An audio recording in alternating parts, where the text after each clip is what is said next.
Okay, so in my previous video, we dealt with rational expressions, simplifying them. In this video, we're going to look at rational expressions again, but here we're going to multiply and divide them. And really, you can see also from what I wrote here that the rules for multiplying and dividing rational expressions, it's actually the same as with fractions of integers. In other words, to multiply, what you do is you multiply the numerators together and you multiply the denominators together. Here, to divide, you take the reciprocal of the second fraction, the one in the denominator, okay, meaning you invert it, you flip it, and then you just multiply. That's all it is here. And I should point out also that here in this product, we're assuming that b of x and d of x are not 0. So b of x is not 0, and d of x, we're also assuming, is not 0. Right? Because otherwise you'd be dividing by 0, and you don't want to do that. In this quotient here, we're assuming the same thing, but we also have c of x not equal to 0, right? Because c of x becomes a denominator, so to say. So here we also have b of x not 0, d of x not 0, see if I can fit it, and we also have c of x not 0, okay? You know, I just want to be precise, so that's why I included this here. And again, it's just like when you're dealing with fractions of integers. That's all, same idea. So here is an example. We're going to find this product. We're going to find that product. Okay, so to find the product, what do? We just multiply. So we have x plus 2 over x minus 3. So we can draw that. We're multiplying x squared plus x over x plus 1. So this whole product is going to become, let's add parentheses just to make it nicer.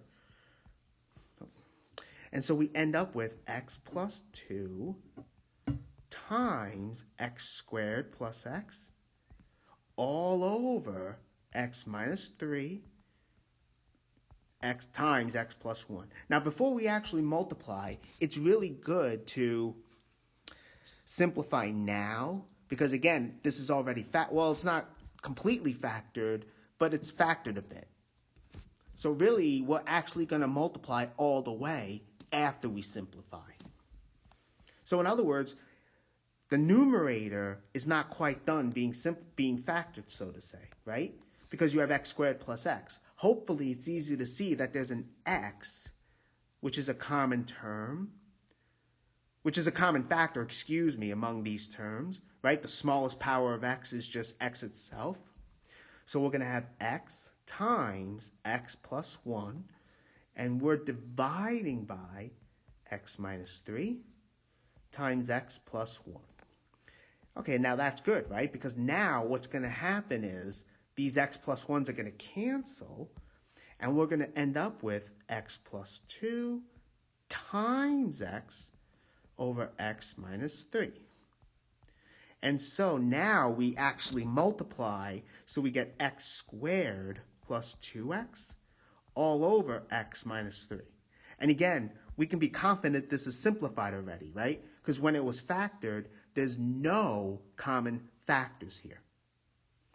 Okay, so here when we're multiplying, before you actually FOIL or do polynomial multiplication in the numerator and in the denominator separately, make sure you simplify first.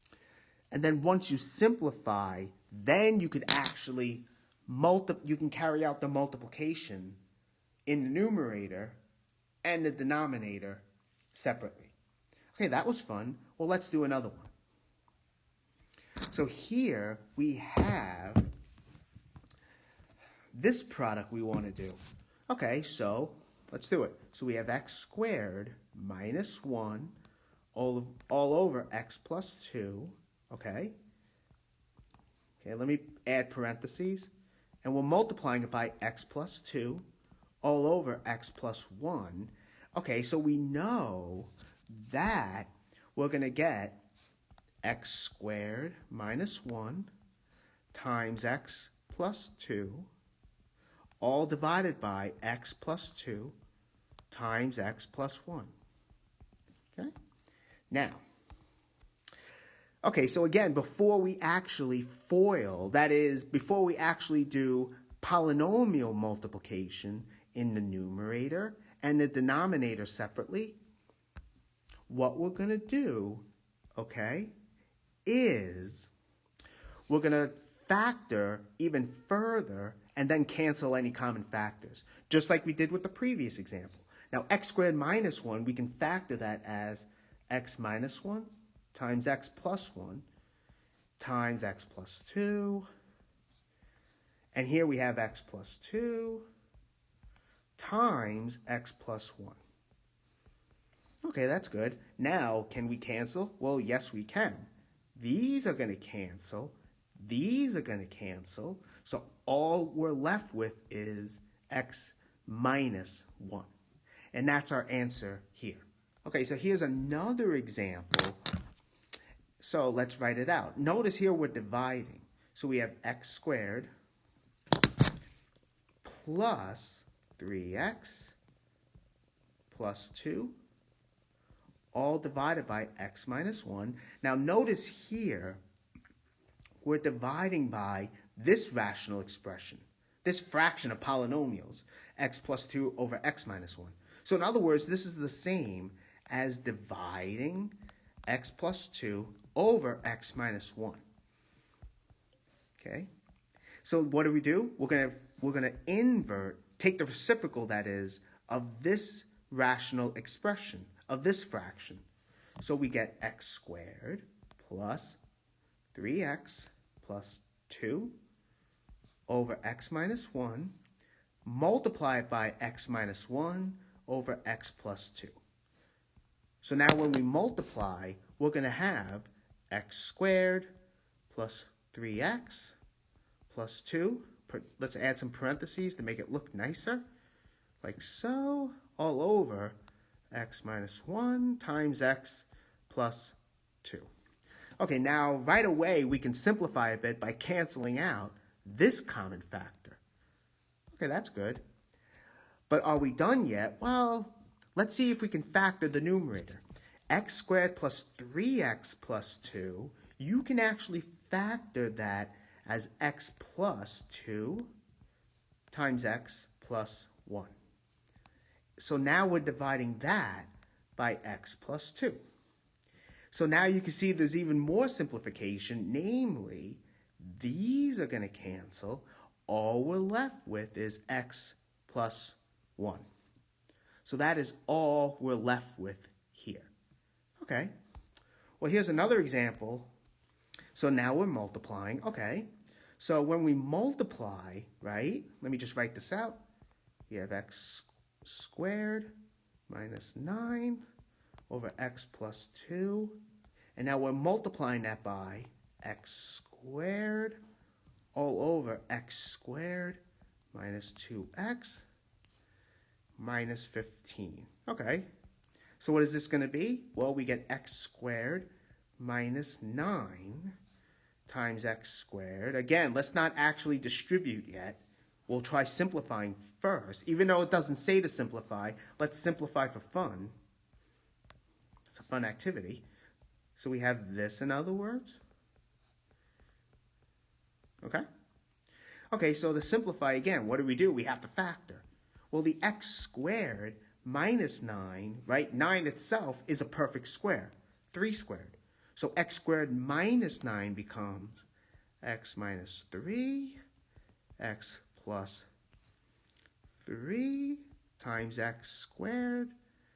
And we're dividing by x plus 2. But now I want to factor this here. So again, it's really just like before in that we have a trinomial, 3 terms. The degree is 2. Leading coefficient's 1. Okay? So we want two numbers whose product is negative 15, the sum is negative 2 for this one. So we have negative 15 is this product, and we have negative 2 is the sum. Hopefully you can see that negative 5 and 3 are going to pull that off. Okay, see if I can fix that, make it look a little nicer. So those are our two numbers. So this here is going to become x minus 5. Wait, nope, forgot the right x. We have x minus 5 times x plus 3. See if I can fit that up. Just made it. Awesome. Okay, that's good. And what happens next? We're going to cancel common factors, right?